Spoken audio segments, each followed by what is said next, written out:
Assalamualaikum warahmatullahi wabarakatuh.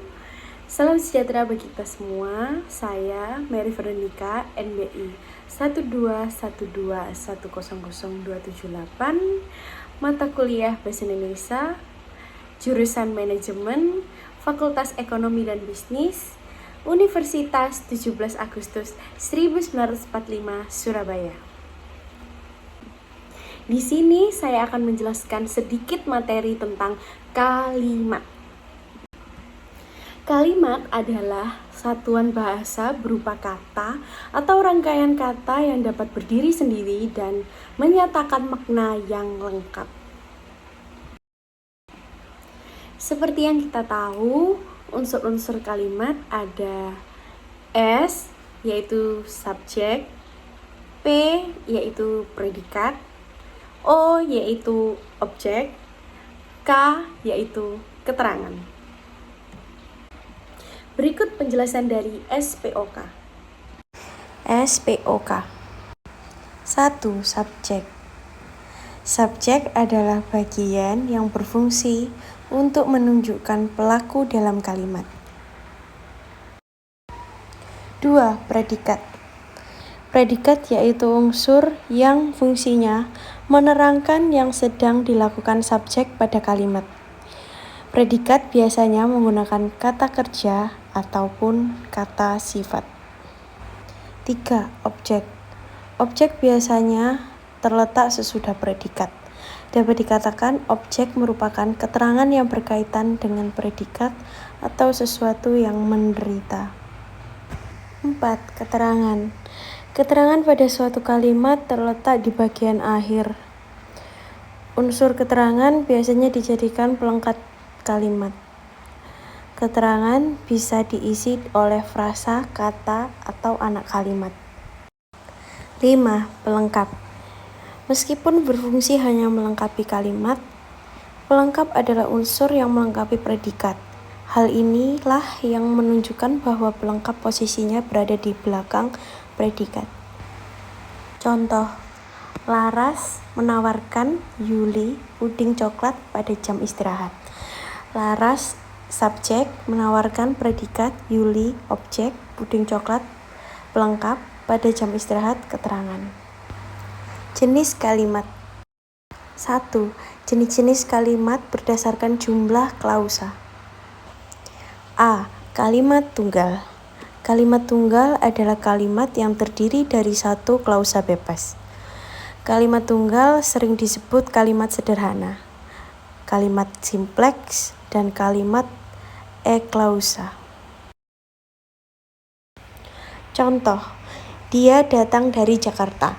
Dia subjek, datang predikat, dari Jakarta keterangan. Yang kedua, dunia meratapi musibah ini. Dunia subjek meratapi predikat, musibah ini objek. B. Kalimat bersusun. Kalimat bersusun adalah kalimat yang terjadi dari satu klausa bebas dan sekurang-kurangnya satu klausa terikat.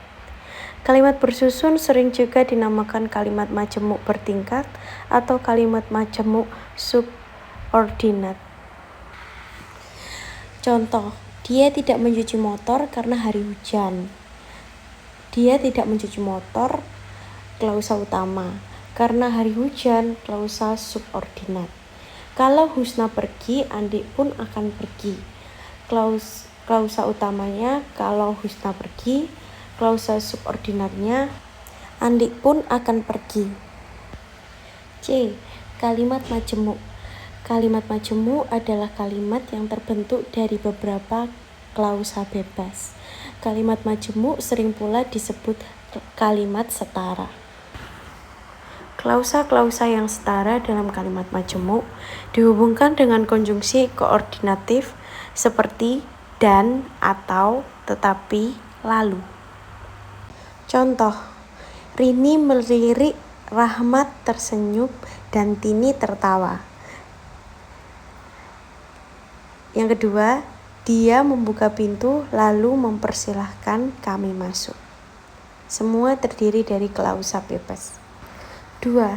Jenis-jenis kalimat berdasarkan fungsi subjeknya. A. Kalimat aktif.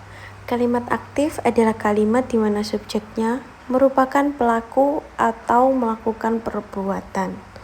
Kalimat aktif adalah suatu kalimat yang subjeknya melakukan tindakan yang diungkapkan dalam predikat terhadap objek. B. Kalimat pasif.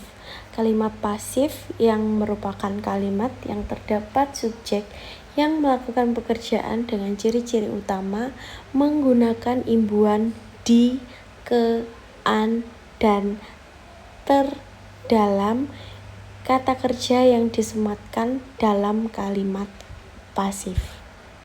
3. Jenis-jenis kalimat berdasarkan pengucapannya. A. Kalimat langsung adalah kalimat yang digunakan untuk mengutip ucapan seseorang tanpa merubah sedikit pun apa yang diutarakan oleh orang itu.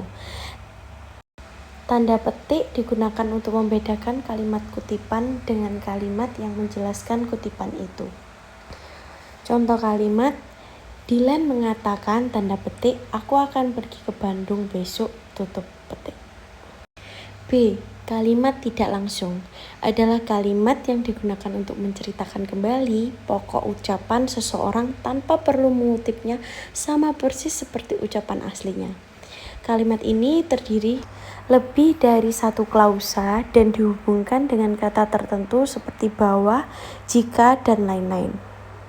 Contoh kalimat, Paman berkata kepadaku bahwa aku harus rajin belajar. Sekian penjelasan dari materi kalimat. Apabila ada kurang atau salah kata, mohon maaf. Wassalamualaikum warahmatullahi wabarakatuh.